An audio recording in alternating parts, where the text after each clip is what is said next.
Hello and welcome. This is Cindy Walter, the Healthy Knitter, episode 53. And some exciting things have been happening that I'm going to fill you in on today.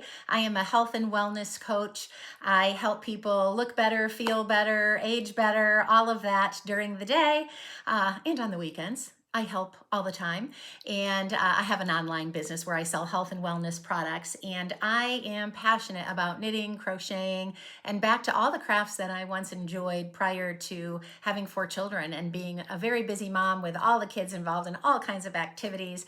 And now all those hobbies are filling the void that I had once they all flew the nest. So if you're here for whatever reason, whether you are trying to fill the void or are a lifelong knitter, I'm just so glad that you found me. And thank you to so many of you who have been referring me. I've had a lot of growth in the last couple weeks, and I'm super, super excited about that. So thank you. We are going to be doing a little Christmas in July with a little giveaway today, so stay tuned for that. And we're going to just be talking about our knitting plans, our goals, our knitting dreams. And boy, I mentioned a possible retreat in northern Michigan, and I've gotten all kinds of feedback on that. So that excites me. My daughter and I are thinking maybe next fall we will plan something. So stay tuned. I'm going to bring her on next week. Maybe we'll talk a little bit more about it next week. But I am very, very excited and overwhelmed by all of the comments and the interest in that. And we had a fabulous knit along yesterday. I had 7 people joining us. That was wonderful. I had a few new people. So it was really great. We just knit together, shared our projects, and I had some different questions, kind of discussion questions that we did, and as we got to know each other. So that was great fun. All right, what I'm wearing. Okay, this is a beautiful yarn and a beautiful color. I'm sure you will agree with that. This is Pyramid in the Round. It's a mini me knit design. And I think if you follow me, you know I don't take myself too seriously, and I definitely am not afraid to share when I mess up or screw up. Well, this is what it should look like. Look at that, nice and petite and just adorable. This is what mine looks like. Very, very oversized. So I made this when I first started getting back into knitting. It was one of the first projects I did. And when, I didn't have the barber cord then to try things on, and it looked a little big, but I don't mind things being oversized. So I really didn't think anything of it. And when I finished this thing, I tried it on at my local knit store, and I had people hysterically laughing because I just shimmied my shoulders and it fell right off of my shoulders. That is why you see a crochet neckline. Imagine if that wasn't there right now. And I had to do the same thing for this. Oh, no, I didn't do it for the sleeves. I did a little one little crochet stitch on the cuff here just to tighten it up there too, because that was pretty loose, and that seemed to really help. And I did not want to frog this because I loved the color, and once I put the crochet on, I thought I don't love the fit, but it's certainly doable and wearable. So I just went with it, and I put it on today for church, and I think it's adorable. I had a couple people compliment me on it, and one of them was a knitter, so I had to tell her my shimmy story. But yeah, and what I will do for your amusement is post a picture up here of probably one of my biggest flops yet. And I might have talked about it in one of my very, very early episodes, where I made a hat for my son and I completely botched it up. So the good news here is, if I can do this and make a good quality, beautiful pieces, garments, accessories, so can you. We learn from our mistakes, and most mistakes are correctable, figure outable, or you can live with. And that's the great thing about it. So thought I'd share that with you. All right, I have one finished project today that I'm kind of excited about. It came out darling. It is the Avalon Bag. And I did have this on for church today. It's just adorable, just adorable. So this is a Crochet Park kit. You've seen me make many of these bags before. I made them for my daughters for Christmas last year. They have so many different styles and patterns. Everything comes in the kit. I'm gonna attach a video at the very end of this going over the process. So if you're interested in just kind of checking that out, stay tuned to the end and you'll see the process. But this is something else I wanted to point out to you. I had a friend, Terry, gift me these handmade little wooden buttons, and I have not put them on one thing that I have made. And when I made this bag yesterday, I thought that would look cute on there. So I attached it, and I'm gonna go back to all the other bags I made and do that as well, because I do like the way that it looks. And then, oh, if somebody gets it one day as a gift, or one of my kids take it over, they'll have that little Handmade by Cindy. All right, let's show you my whips. Now, the one that I am very close to finishing is my third and final Bluebell. So here we are. I should have this done possibly tonight. I already did the crochet finish on the neckline and the arm, so that is all done. When I block it, it'll straighten out a little bit. So I just have to finish the length. That's all the yarn I have left, and then crochet the bottom, and that will be done. So I'm excited about that. Most of you that have been following me know that I have a gold one that I made first, and that is in my gift pile to give away. And then I made a light blue one that my daughter loved. So in our Michigan episode, she talked about taking it, and I did send it back with her to England. So she is enjoying the blue one. So I'm gonna keep this burgundy one for myself.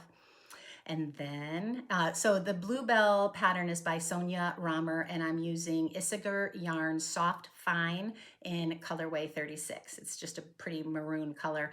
And I do love how soft this is. It's airy, it's light. It's been very, very hot in Ohio. Like, we're talking 90 degrees.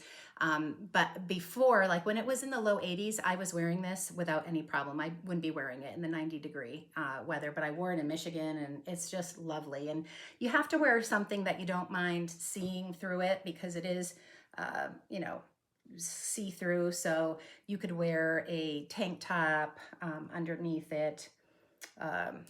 Sometimes I have those sports bras that are they cover just about everything. I'll wear one of those under there too.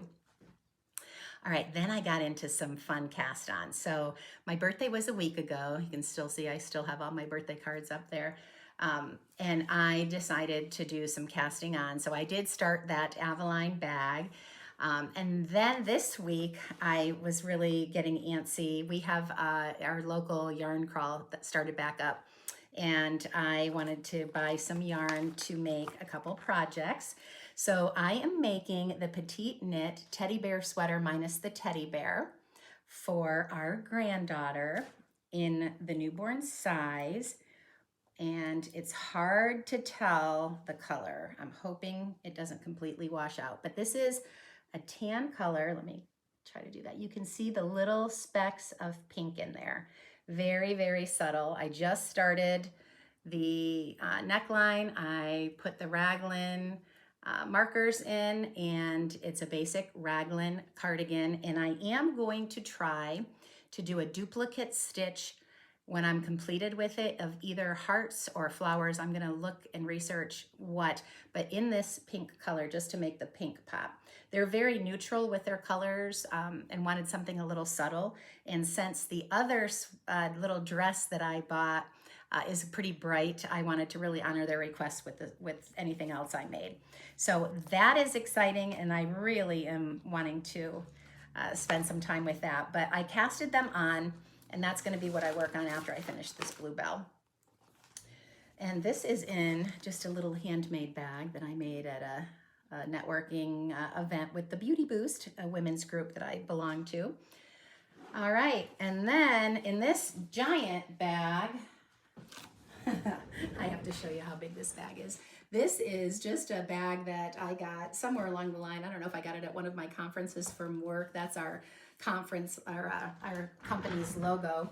I have all the yarn for an Afghan in here.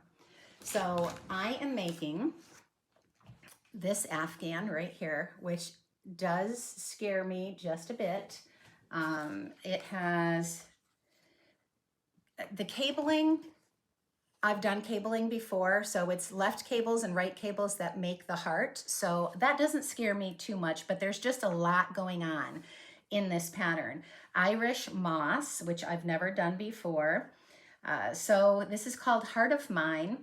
And what's crazy, I'm using this, oh, let me grab one that I haven't started. This Plymouth yarn Encore is what I'm using. And it is worsted weight, and I am running 3 strands together on this. So it's going to be thick. I needed 11 skeins of it.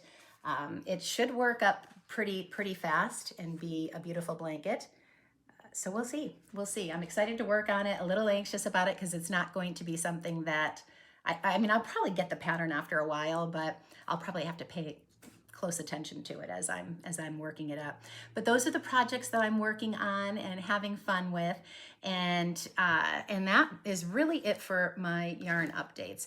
The last thing I wanted to share, I'm going to do my next knit along in August, on August 23rd from 10 to 12 a.m. Eastern time, and the Zoom link will be in the description below. All of the links to find me on all of my different social media platforms, my Amazon store, which has things in it that I use, tools and things I use, whether it be for health and wellness or whether it be for knitting and crocheting. I have my website on there if you're interested in health and wellness products, and certainly you could always schedule a free 15-minute consultation if you have any needs or questions, things you want to talk about. So that'll all be in the comments below as well. And then for you to get into the Christmas in July drawing that I'm doing, all you need to do is make sure you're subscribed to the channel, like this video, and put a comment in there. Let me know what you're working on, anything. If you've had a little flop of a project like me that you could shimmy out of your sweater, or a hat gone bad, or anything like that you want to share, whatever you want, that would be wonderful. I'm so enjoying all the comments and getting to know so many of you. All right, so what I'm going to give away is something that I purchased for myself, and I purchased a couple extra skeins as gifts. And this is the West Yorkshire Spinners. When I was in England, this was their Christmas yarn last year, and you can see the speckle in it. And I brought my socks to show you. They've been worn quite a bit, and I just love them. You can see the sparkle's not crazy, but it's just pretty subtle, and it looks beautiful. What I loved about this was I did not realize it was going to self-stripe like this and pattern like this. So when I started, I did the cuff down, and when I started this and realized that it was going to do that, I was so thrilled. So now I love self-striping sock yarn. It's just so great. And then it did a different pattern for the heel. And I just love it. So I am going to be giving that away for a little Christmas in July gift. Again, thank you for your support.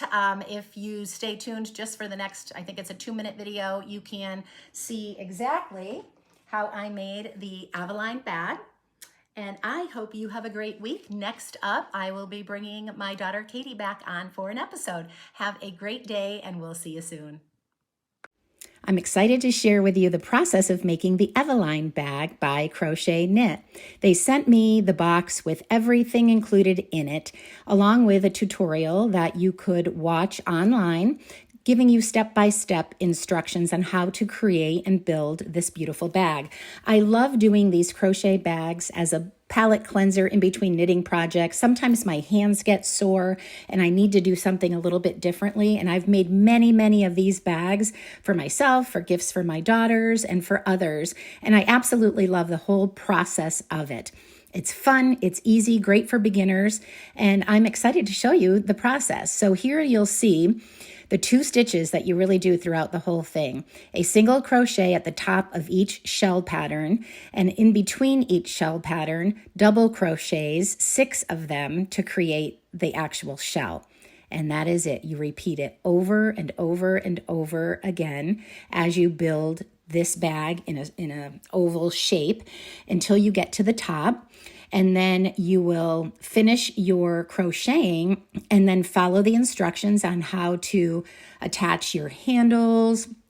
And there's everything you need in there, the leather straps, the little screws, the little screwdriver even comes in there to attach everything to your bag. But it's very repetitive. It's very easy. It's something you can do if you're in a knitting circle or a group and still be able to talk to people because it's so repetitive. You just don't make mistakes. You see it if you do make a mistake and you catch it right away. So anyway, this process was very quick. I finished this bag just doing it a little bit in my spare time in 5 days. And it is a beautiful bag.